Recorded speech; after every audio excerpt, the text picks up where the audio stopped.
keberadaan Tuhan itu jangan cuma dogma. Dia harus berdasarkan logika. Efeknya apa, Pak? Kalau berdasarkan logika, orang akan bertanggung jawab dengan logikanya. Jangan suka nanya Tuhan itu di mana. Karena pertanyaan Tuhan itu di mana aja udah salah. Kalau Tuhan ditanya di mana, berarti Tuhan itu makhluk, membutuhkan tempat. Kita bekerja, dapat rezeki bukan dari pekerjaan kita. Allah yang memberikan fasilitas semua. Kita dapat kebaikan dari apanya? Dari kita bekerjanya. Mendapatkan sesuatu rezeki, bahwa itu kemudian kita mempunyai sesuatu untuk belajar dan seterusnya, itu bukan dari pekerjaan kita. Kita mah cuma cari doang. Tapi hakikatnya pemberi rezeki adalah Allah. Orang yang pikiran dengan perbuatan tidak sesuai, maka lama-lama bisa jadi gila. Orang gila itu karena nggak sesuai apa pekerjaannya, apa akalnya. Makanya keimanan itu larinya psikologi. Orang yang iman benar sehat, Pak. Karena selaras antara pikiran dengan perbuatan.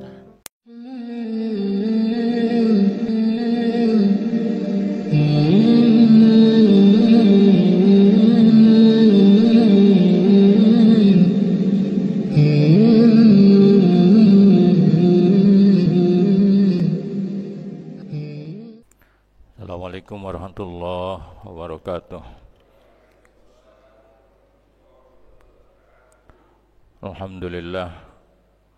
Alhamdulillahilladzi faddala bani Adam bil ilmi wal amali li jami'il alam.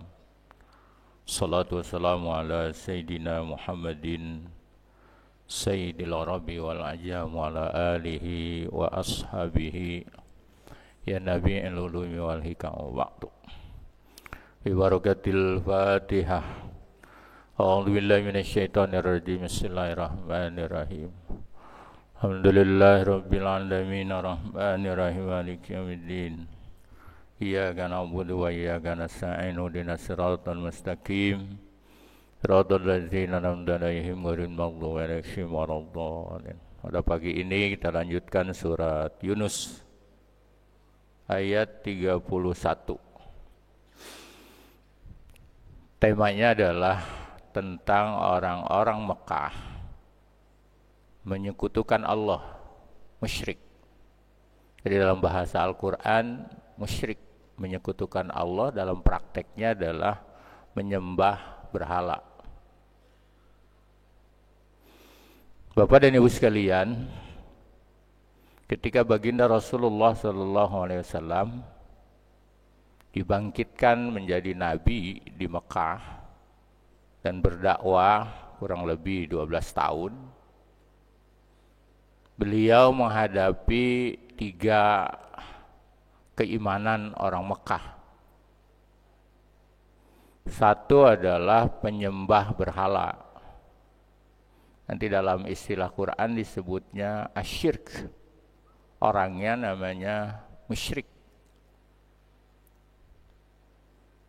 Sejarahnya panjang, orang-orang Mekah menyembah berhala itu.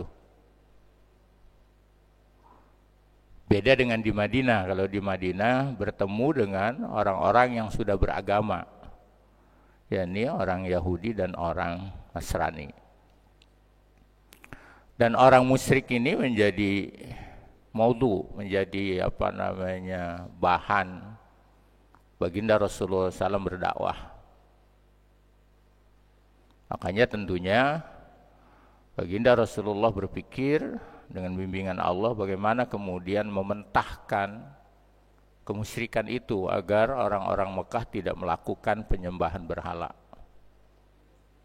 Makanya di dalam Fathul Mekah, pertama yang dilakukan penaklukan kota Mekah adalah menghancurkan berhala-berhala. Yang kedua, orang Mekah itu keimanannya, kepercayaannya ada orang yang hanif. Ini sering diulang-ulang. Hanif itu orang baik, tapi tidak berdasarkan kalam Tuhan, tidak berdasarkan wahyu dia menjadi orang baik. tetapi melalui olah spiritual, tahanus, tapak, muhasabah. Mereka tinggal di gunung.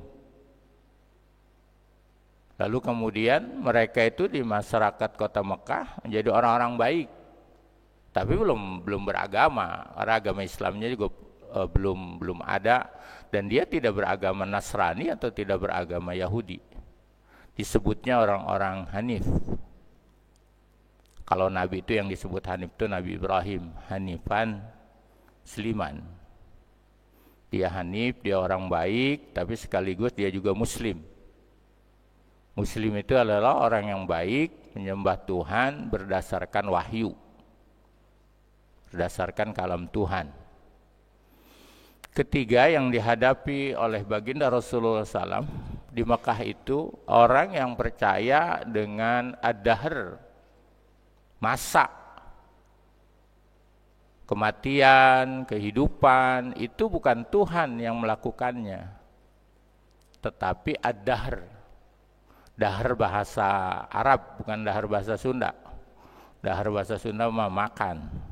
Ad-dahr. Jadi kalau orang ditanya, kenapa si anu pula? Ya udah waktunya.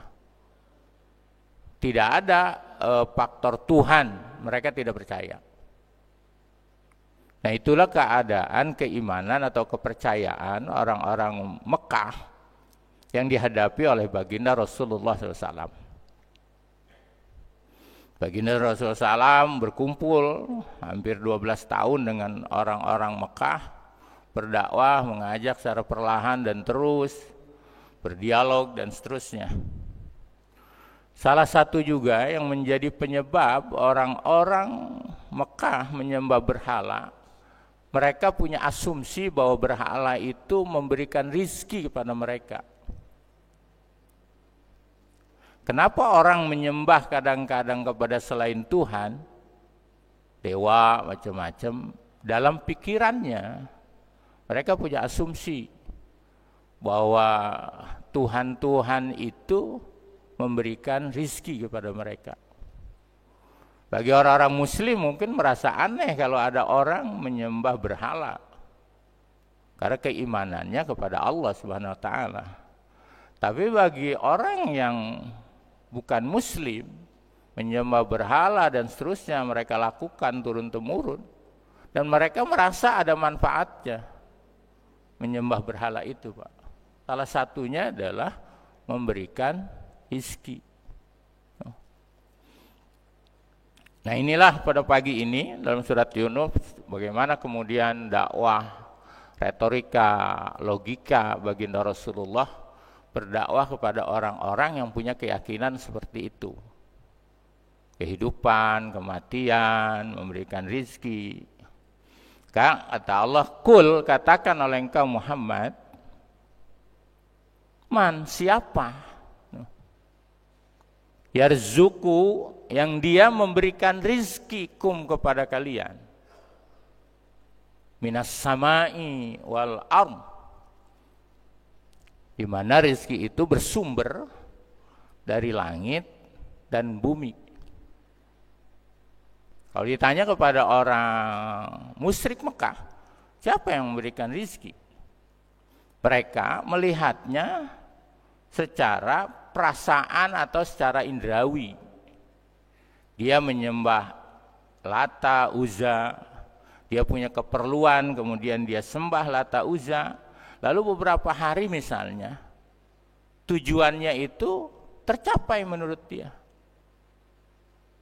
Dia berasumsi bahwa tercapai keinginannya memberikan rezekinya itu karena dia menyembah Lata dan Uzza. Itu, Pak. Makanya marak di Mekah pada saat itu.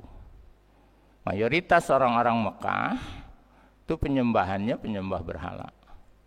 Bahkan dalam beberapa kisah kalau mereka ingin melakukan sesuatu, mereka datang ke Ka'bah. Di mana ada berhala besar, Lata dan Uzza, kemudian di sampingnya itu ada tempat panah. Di situ ada isi panah, lalu kemudian ada tulisan, ia Tidak. Dikocok begini, terok gitu. Diambil. Tidak, maka tidak dilakukan. Ambil. Iya, maka dia lakukan.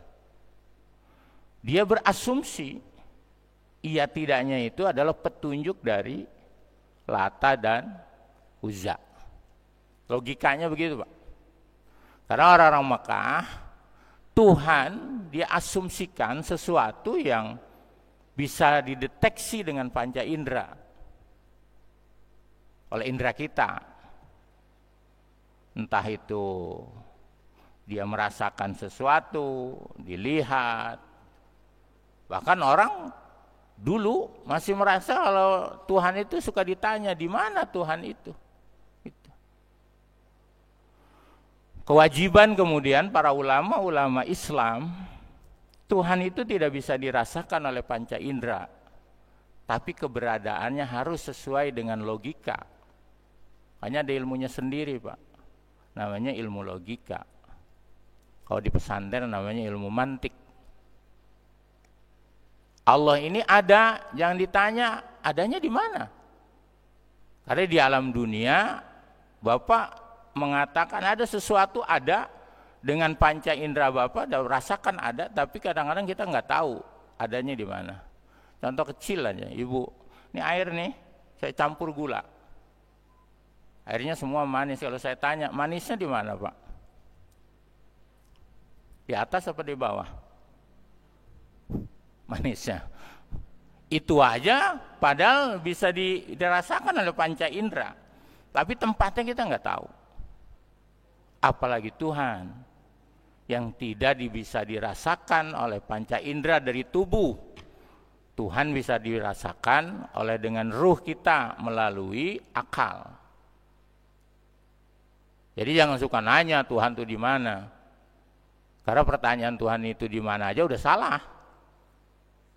Kalau Tuhan ditanya di mana, berarti Tuhan itu makhluk, membutuhkan tempat. Gitu, Pak. Tuhan itu ada, iya. Nah, keberadaan itu harus sesuai logika. Dibangun oleh para ulama Islam, logika itu. Yang kemudian ilmunya namanya ilmu kalam, tauhid. Bagaimana membangun bahwa Allah itu ada? Mulai dari premis, ini, barang. Ada enggak nih, Bu? Ada.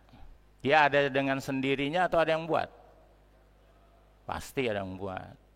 Menurut akal kita, keberadaan tutup apa nih? Tutup apa? Tutup gelas. Menurut logika kita, lebih kita percaya ini ada yang buat atau dia terjadi dengan sendirinya? Menurut logika kita. Itu dibangun, Pak, oleh para ulama Islam. Sehingga agar orang muslim beragama itu jangan dogma, tetapi harus sesuai dengan logika. Makanya logika itu tidak akan percaya, bukan tentang keimanan. Kalau ada Tuhan lebih dari satu, logika enggak akan percaya, Pak. Bagaimana mungkin Tuhan itu bisa lebih dari satu?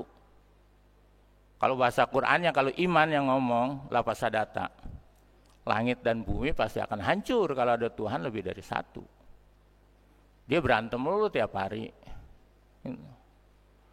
Nah, logika berpikir bahwa ini sesuatu ada, itu pasti ada yang buat, itu menjadi pijakan awal.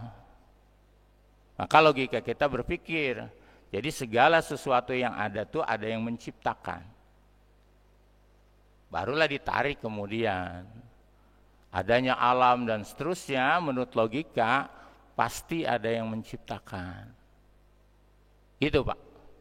Agar keberadaan Tuhan itu jangan cuma dogma, dia harus berdasarkan logika. Efeknya apa, Pak? Kalau berdasarkan logika, orang akan bertanggung jawab dengan logikanya. Contoh, Ibu berani atau Bapak berani enggak naruh tangan di api?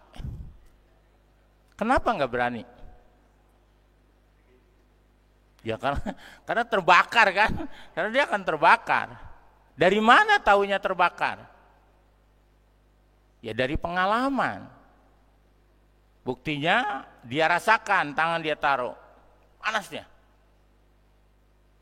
Dia langsung masuk ke pikiran dia, wah ini kalau diterusin sebahaya. Makanya orang nggak akan berani menaruh tangannya kecuali ada alat-alatnya kepada api.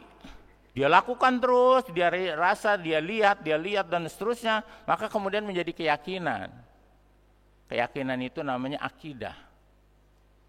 Orang ngantuk-ngantuk ataupun sadar, setengah sadar, bahkan tidak sadar, ketika dia menaruh tangannya di api, nggak akan berani, Pak. Tukang orang lagi mabok, taruh tangannya di api, berani nggak dia? Pasti nggak berani. Karena kenapa? Karena akalnya sudah membuat badannya itu bergerak sendiri. Dia akan langsung nolak. Itu namanya keyakinan. Bahasa agamanya namanya iman. Kalau dalam bahasa Arabnya namanya iltizam. Tertancap dalam hati. Baik sadar ataupun tidak sadar, menggerakkan tubuhnya untuk sesuai dengan apa yang dia pahami keilmuannya. Berkaitan dengan api, dia sadar atau tidak sadar, tidak akan berani menaruh tangannya ke dalam api. Karena otomatis dalam otak dia bahaya. Tapi kenapa kita percaya sama Tuhan Maha mendengar, Maha melihat, tapi baiknya cuma di masjid doang? Kalau lagi dagang, suka berkhianat, suka nipu, kenapa Pak? Kenapa berbeda? Dengan keyakinan, dengan api, dengan kita percaya sama Tuhan Maha melihat mendengar. Kenapa Pak? Apa sebabnya? Mana orang pintar coba? Kesalahan akal. Karena tidak iltizam. Lebih banyak kita beriman itu dogma. Allah itu mendengar, melihat, oh iya. Tidak masuk kepada ilmu logika. Allah mendengar melihat itu. Sehingga yang terjadi kadang-kadang orang sholat tapi nipu orang. Ada enggak? Enggak selaras sama logikanya Pak. Kalau ada orang dia percaya api itu panas, kemudian ada orang naruh tangannya di api, maka kita katakan orang itu apa Pak? Iya, jadi banyak orang percaya itu pada gila Pak. Karena tidak sesuai dengan logika dia. Kewajiban kita melogikakan sesuai apa yang kita yakini, masuk ke dalam akalan pikiran, lalu kemudian menjadi iltizam. Menggerakkan kita. Bahwa itu mendengar, melihat, tertancap dalam hati. Kita lagi di mana saja, kita punya keyakinan bahwa Allah itu mendengar, melihat. Nah kalau udah begitu tuh namanya iman. Kalau kita remeng-remeng gitu. Jadi iman yang benar itu kalau kita udah yakin betul, seperti panasnya api, walaupun orang setengah mabok, jangankan yang sadar Pak, yang setengah mabok aja nggak berani tangannya ditaruh di api, kecuali dia sudah lepas kontrol. Tapi kita kadang-kadang sadar iman percaya dengan Allah, tapi masih ngentit punya orang. Padahal sadar dia nggak setengah mabok. Sadar benar, nipunya juga dengan sadar. Itulah yang kemudian dalam ilmu tauhid tidak selaras antara keyakinan dengan perbuatan. Nah diajaklah orang-orang musyrik Mekah bahwa yang memberi rezeki itu bukan berhala, tapi Allah. Dari mana logikanya? Karena rezeki itu pasti keluar dari langit dan bumi. Jangan orang Arab kalau ditanya siapa pencipta langit dan bumi, mereka bilang Allah. Tuh awal diskusinya Rasulullah SAW dengan orang musyrik itu begitu. Kalau ditanya siapa pencipta langit dan bumi, Allah. Maka kemudian digiring oleh Rasulullah, oleh Al-Quran, bahwa yang pemberi rizki, engkau menyembah berhala, bukan dia yang memberikan rizki. Hakikatnya ada Allah. Kenapa? Karena Allah lah pencipta langit dan bumi. Kita bekerja, dapat rizki bukan dari pekerjaan kita. Allah yang memberikan fasilitas semua. Kita dapat kebaikan dari apanya? Dari kita bekerjanya. Mendapatkan sesuatu rizki, bahwa itu kemudian kita mempunyai sesuatu untuk belajar dan seterusnya, itu bukan dari pekerjaan kita. Kita mah cuma cari doang.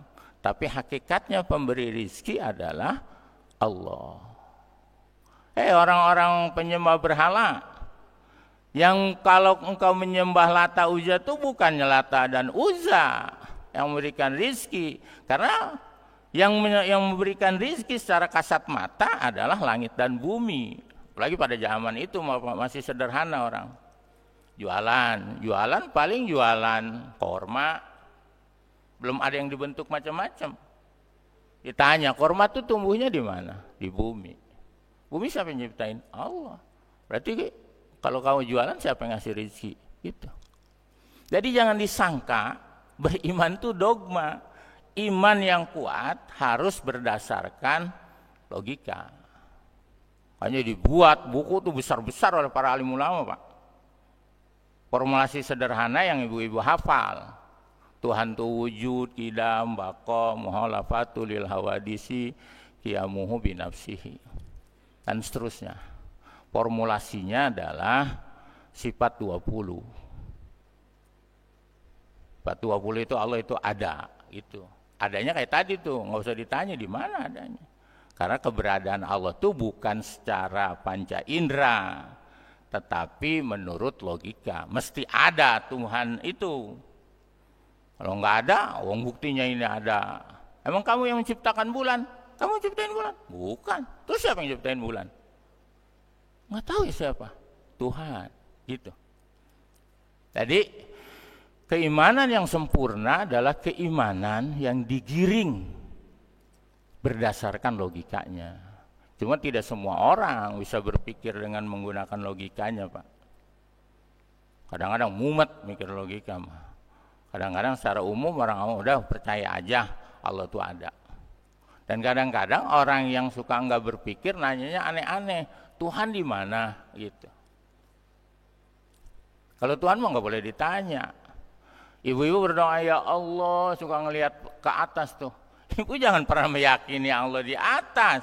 Kalau ibu meyakini Allah di atas bisa berbahaya. Itu cuma itu mah ikroman. Apa ikroman tuh? Kemuliaan. Karena umumnya orang dianggap mulia itu kalau di atas. Udah segitu, bukan Allah. Apalagi ibu suka ngomong, gimana yang di atas aja. Emang apa yang di atas? Burung. Kayaknya bener, Pak, tapi secara ilmu tauhid salah. Kan sering sih kita ngomong ya. Gimana kan? Ya, saya mau gimana yang di atas aja lah. Siapa yang di atas?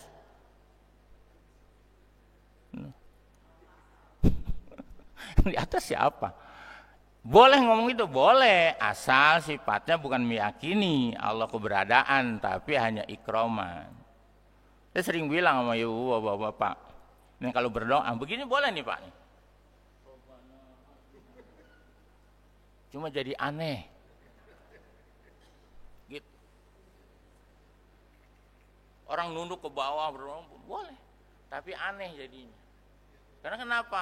Asumsi orang bawah itu sesuatu yang rendah. Masa berdoa lucu jadinya. Hanya yang enak itu begini, Robbana. Tapi awas, hati-hati dalam tauhid, jangan pernah meyakini Allah itu di atas. Karena Allah itu keberadaannya sudah yakin tuh, logikanya Allah itu ada. Maka Tuhan itu harus berbeda dengan makhluk. Pasti, Pak. Namanya Tuhan kudu berbeda sama makhluk. Masa Tuhan sama makhluk? Ya bukannya Tuhan, itu mah hantu. Ya Tuhan harus berbeda dengan makhluk dong. Makanya formulasi para alim ulama ada istilah muhalafatulil awadisi. Makhluk ini nih, Tuhan memustahil begini atau begini mantar ngopi, ngudud. Gak mungkin lah. Tuhan itu harus menurut logika ya, bukan menurut iman. Tuhan itu harus berbeda dengan makhluk. nggak boleh sama sedikit pun. Kalau sedikit aja sama dengan makhluk, ya dia namanya makhluk, bukannya Tuhan. Gitu, makanya keimanan itu harus digiring, bukan dengan panca indera. Harus digiring dengan sini nih, logika. Awalnya ilmu logika berkembang di Yunani, Aristotelian. Tapi kemudian diambil oleh para alim ulama untuk kemudian menjadi metode yang disebut kemudian ilmu kalam. Bahkan kalau orang-orang di pesantren itu bilang Allah itu ada itu namanya sifatun qaimatun bidatihi, sifat yang sudah menetap dari sejak awalnya. Karena dia menempel, kalaupun bahasanya menempel, dia nempel dengan zat yang telah terdahulu. Tuhan itu mesti duluan. Ini yang buat. Kira-kira yang buat duluan apa barengan apa sama ini sama ini nih? Pastilah yang bikin duluan, bahkan jangan-jangan yang bikinnya udah aki-aki. Nggak mungkin dia bikin begini barengan, grojol, dia langsung bikin, nggak mungkin Pak. Secara akal, secara logika nggak mungkin. Yang dibuat, yang dibikin itu barengan sama yang membuat, apalagi duluan mah dia. Ini yang bikin ini sama yang ini duluan ini, nggak mungkin. Otak kita, masa sih? Bukan iman ya, logika. Yang benar itu ini belakangan, yang duluan itu yang buat. Maka kemudian formulasi para alim ulama, Tuhan itu punya sifat qidam. Itu. Jadi wujud qidam baqo itu semua adalah mainan logika. Agar ibu-ibu, bapak-bapak sekalian, keimanannya jangan dogma. Harus sesuai dengan akal pikiran. Jadi retorika berpikir itu adalah retorika berpikir Quran, begitu baginda Rasulullah. Kalian beribadah Lata Uzza, kalian punya keyakinan bahwa dia memberikan rezeki, bukan. Yang memberikan rezeki itu bukan perusahaan, bukan Lata Uzza, tetapi Allah dengan cara kita melakukan sesuatu sesuai dengan sa'yun kita masing-masing, sesuai dengan style kita, kesenangan kita, keahlian kita. Tapi bukan pekerjaan itu yang memberikan rezeki. Kalau menyembah berhala, bukan berhala itu. Itu satu tuh. Amma yamlikus sam'a wal absar. Atau katakan oleh kaum Muhammad, siapa yang memiliki pendengaran dan penglihatan?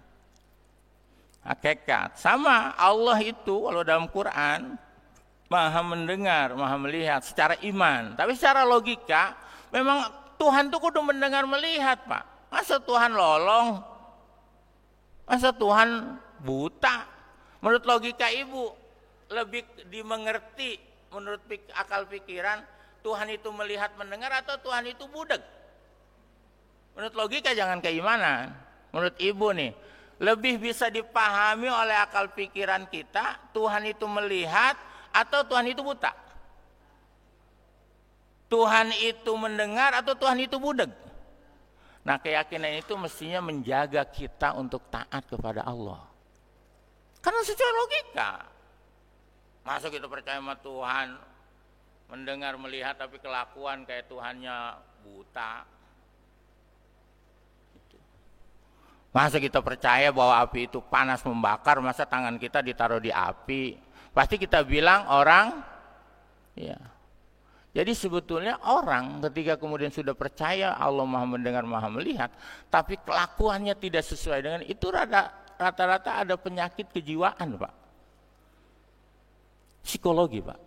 Karena tidak selaras akal dengan kejiwaan dia.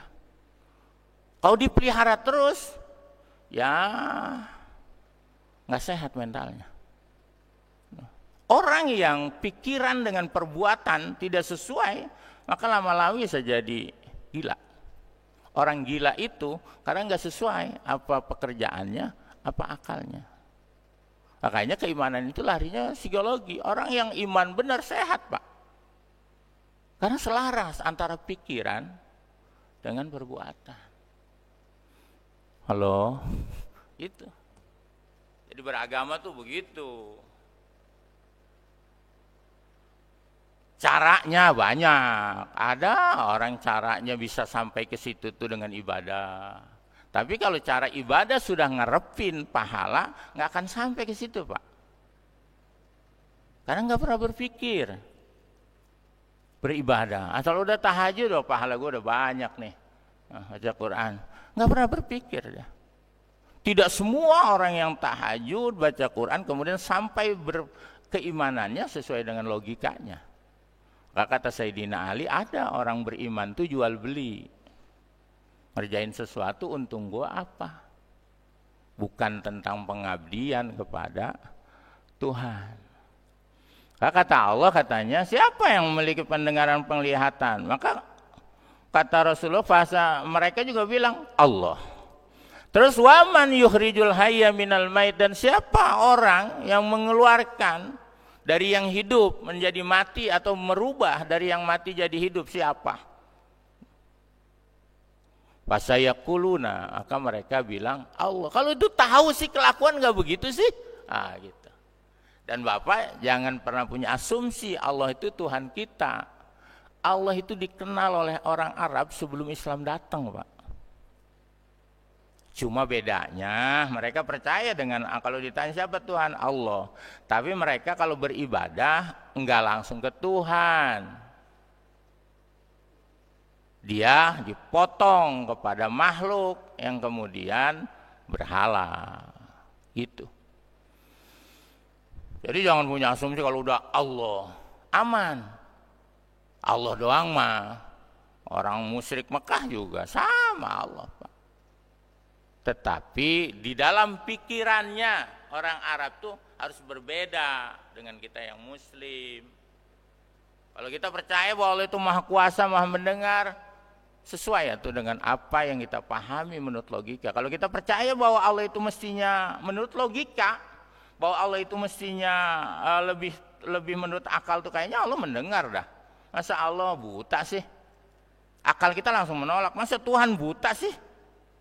Kalau Tuhan buta ya gimana ya? Masa Tuhan buta? Kalau kita punya keyakinan menurut logika kita bahwa Allah itu mendengar, melihat, mestinya itu sama keyakinannya seperti tangan kita tidak berani menjerumuskan tangan kita kepada api. Ya mudah-mudahan nanti kita punya proses sampai ke situ. Mudah-mudahan keyakinan itu mampu merem kita. Karena banyak ayat-ayatnya, Pak. Salat itu, inna sholata, dia akan mencegah anil fahsya'i wal munkar.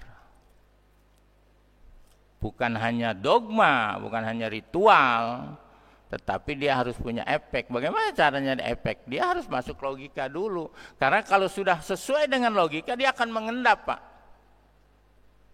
Makanya kalau iman, formulasi iman kata para alim ulama, iman itu adalah ikrarun bilisan. Api itu panas.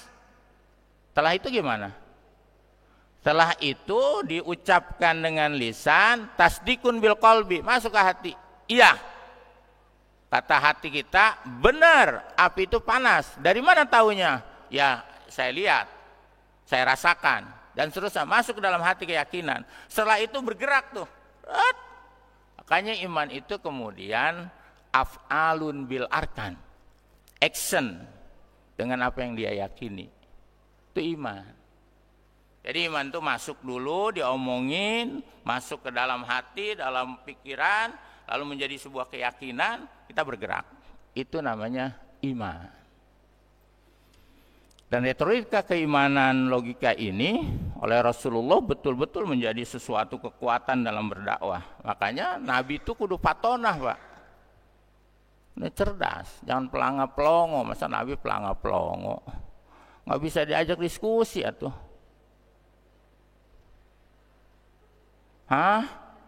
Diajak diskusi, melulu. Masa sih? Syarat seseorang dalam kitab dalam kitab tauhid itu sifat wajib para nabi itu salah satu patonah, Pak. kecerdasan. Jadi kalau nggak cerdas jangan pernah jadi nabi dah, bahaya. Kalau bisa jadi kiai juga jangan kalau nggak cerdas mah. Jadi pengabdi aja, udah jadi hamba Allah, udah rajin gitu, udah jangan banyak mikir-mikir.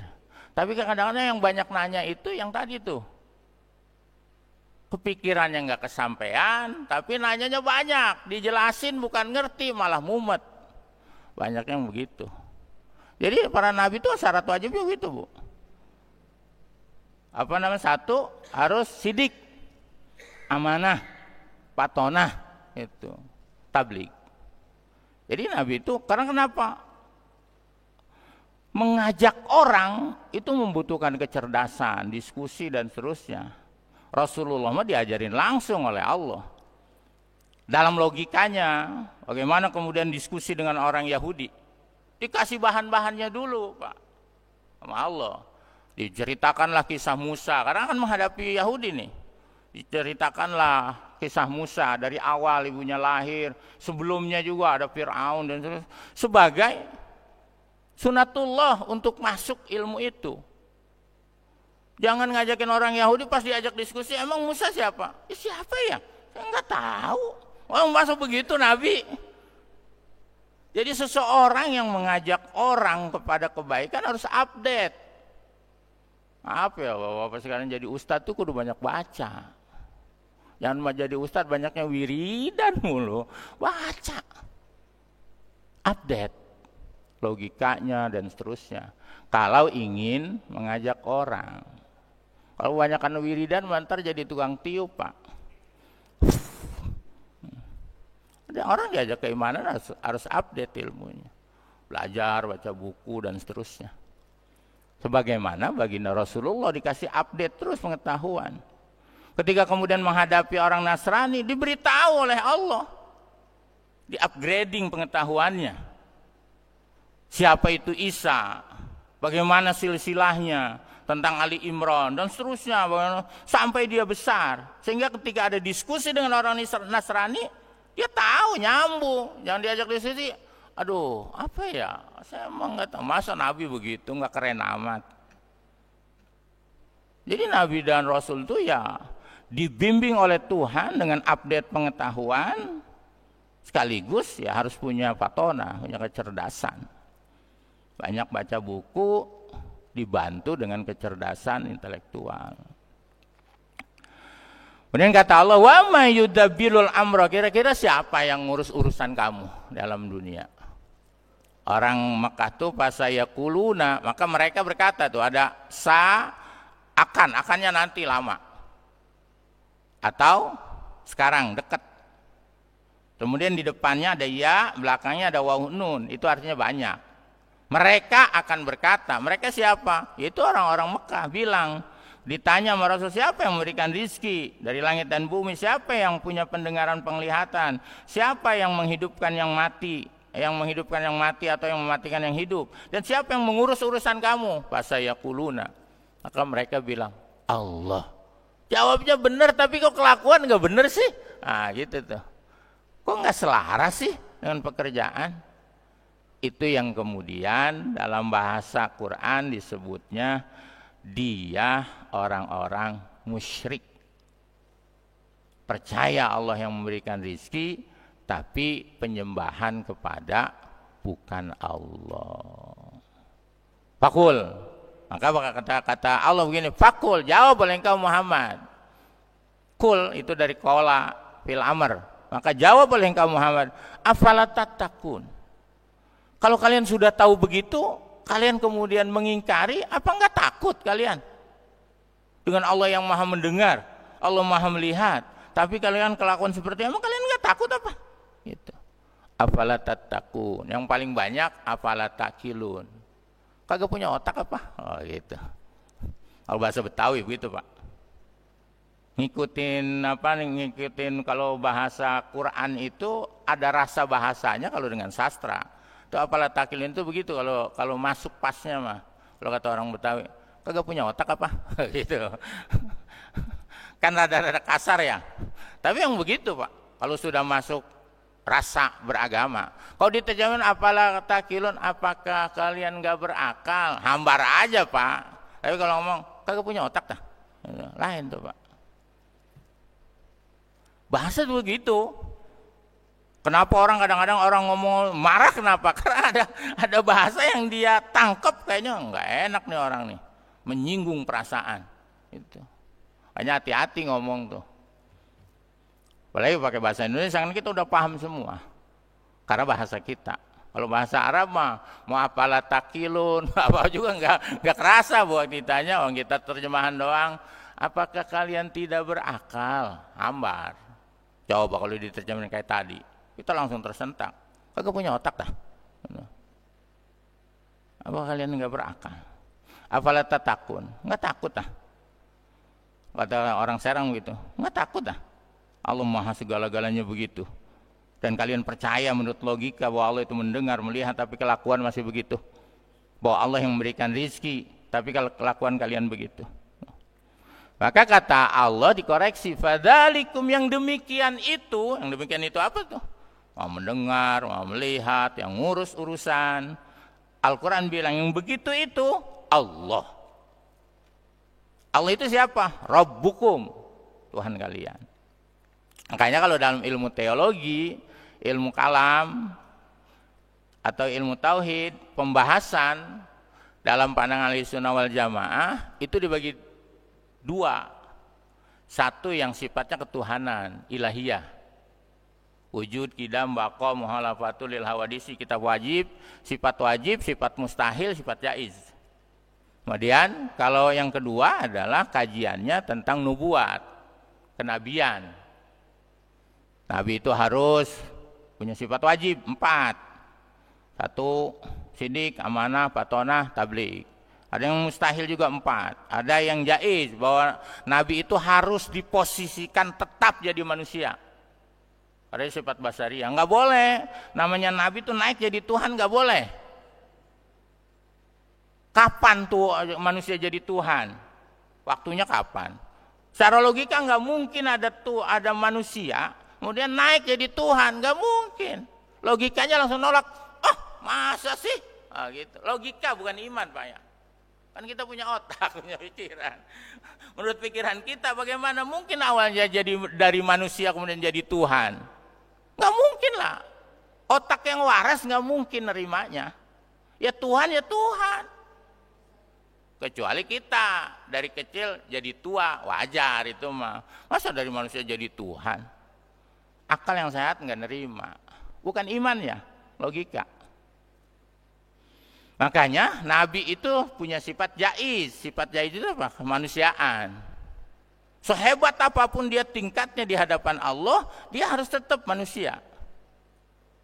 Dia makan. Jangan mentang-mentang jadi wali nggak pernah makan, mati Pak walaupun wali juga. Itu. Jadi tetap tauhid itu begitu. Yang namanya manusia tetap dia punya sifat kemanusiaan, dia punya istri. Dipraktekin oleh Rasulullah Pak. Punya anak, kalau sakit ya sakit. Jangan mentang-mentang rajin tahajud nggak mau sakit. Oh gimana ceritanya? Gimana sih Allah? Saya udah rajin tahajud, masa masih sakit aja? Nggak ada urusan. Nggak ada urusan. Oh Nabi aja sakit gigi aja pernah Nabi. Makanya ibu-ibu yang sakit gigi bapak-bapak itu rada-rada deket ke Nabi tuh. Karena Rasul pernah sakit gigi. Sakit gigi, sakit. Ya biasa aja, tidak mengurangi derajat orang dengan sakitnya itu. Karena Nabi juga sakit. Bahkan dalam kehidupan suka kalah, menang. Ya namanya manusia. Salah hitung, salah dia. Kalah dia. Atau dianya benar, tapi pengikutnya yang salah. Kalah dia. Kan Nabi kok kalah sih? Ya karena dia melanggar sunatullah. Dan itu tidak kemudian kenabian runtuh. Bukan, itu mah sifat jaiz. Makanya dalam sejarah Nabi ya kalau kalah ya kalah. Kan pernah berapa kali Rasulullah. Jangan kemudian kita jadi orang baik kemudian nggak pernah mau diuji. Gimana sih Tuhan? Saya udah tahajud baca Quran masih diuji aja. Emang siapa? Normal aja karena kita manusia. Kadang-kadang orang baik juga keinginannya belum tentu diijabah oleh Allah, Bu.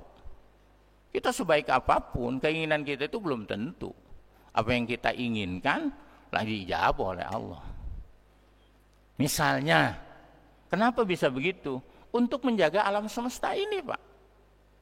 Kalau semua orang berdoa, kemudian diijabah, hancur alam semesta ini.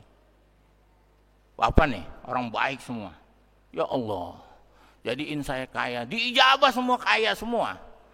Alam semesta bergerak enggak? Enggak bergerak. Jadi kaya-kaya, ada yang minta, rumah saya bocor itu. Nyuruh-nyuruh saya beli kamu. Saya juga banyak duit tuh. Enggak ada yang mau kerja. Makanya kalau ibu berdoa kemudian enggak dapat, emang posisinya di situ. Tinggal sabar. Logikanya begitu, Pak. Jangan ini mah kalau ngedoa ngotot bener. Kayak dia paling pintar. Tuhan yang lebih pintar. Desainnya udah begitu. Itu. Coba kalau semua orang baik kemudian dia berdoa semuanya sama minta-minta kaya semua, ya alam semesta bangkrut, Pak. Nggak ada yang mau kerja. Karena orang kita mah kalau udah banyak duit, udah itu ya santai, ngapain kerja. Kenapa masih kerja? Karena duitnya pas-pasan. Iya. Pagi-pagi udah berangkat. Kenapa? Ya bulan besok ada bayaran gitu. Coba kalau berhenti, orang semua berhenti, alam semesta berhenti, hancur lah. Makanya kalau dalam ilmu tasawuf, orang tuh ketika dia berdoa dan seterusnya tidak diijabah, jangan pernah menyesal. Tapi dia harus tahu bahwa itulah posisi saya. Untuk apa? Untuk alam semesta ini tetap berjalan. Kenapa ada orang bodoh? Kenapa ada orang pintar? Coba orang pintar semua, Pak. Kagak ada ngaji. Yang pintarnya ngomong sendirian, kagak ada yang dengerin. Enggak rame dunia, Pak. Kenapa ada orang kaya, ada orang finansial lebih, ada yang itu. Bukan apa-apa buat alam semesta. Supaya alam semesta ini dia diciptakan sampai nanti waktunya. Dan dia berputar. Dan itu menurut akal begitu, Bu. Jadi jangan suka ngotot kalau berdoa. Ingat berdoa itu hanya disuruh oleh Allah, clear. Itu. Kalau sampai udah tahun-tahun begini, udah berhenti. Oh berarti posisi saya di sini ya. Udahlah, saya terima, saya bergerak. Gitu. Jangan ngotot. Emang siapa Allah diperintah-perintah? Bahasa Allah, siapa lu? Gitu. Kita tetap aja berdoa dan seterusnya adalah sebagai pengabdian kepada Tuhan. Jadi yang sumber demikian itu adalah Allah. Allah itu siapa? Rabbukum, Tuhan kalian, Al-Haq. Kata Allah tuh.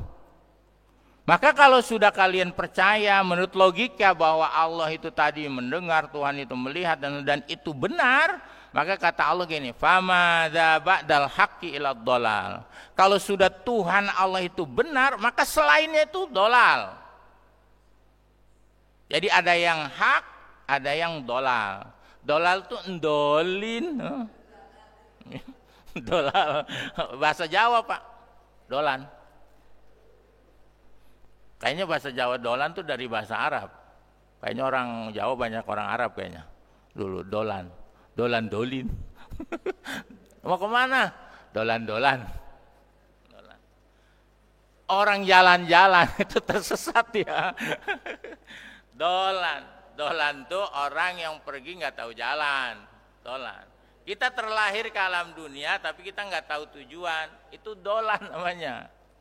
Dolan. Layaban, nggak tahu arah tujuannya. Itu dolan. Walau dolin. Itu. Al-Maghdubi lain kalau magdub. Tapi yang dol. Kalau keimanan selain Tuhan tuh dol. Maka apapun aktivitas Bapak-bapak sekalian, kaitkan aktivitas kita itu pada Allah. Saya bekerja, tapi yang memberikan rezeki saya Allah. Saya yang bekerja di sana ya karena kapasitas saya di situ. Dari kecil saya belajar di situ. Hingga saya kemudian jadi ahli. Anugerah Tuhan, Pak. Saya begini, ya emang dari kecil udah begitu. Seneng belajar, baca buku, kemudian jadi dosen, itu Jangan kagak baca kagak apa tiba-tiba jadi dosen aja. Jangan kesetrum, konslet. Orang style di dalam kehidupan itu ya udah style dia dari kecil dia senangnya ini. Kemudian jadi nikmati itu Pak. Itu sebagai amanah Tuhan. Dan kita bekerja ke situ meramaikan dunia menjadi ibadah. Apa yang kita hasilkan kemudian setelah itu bagi orang muslim berbagi. Udah clear Pak, hidup orang muslim begitu. Dia bekerja, bergerak dengan sesuai style dia, keahlian dia.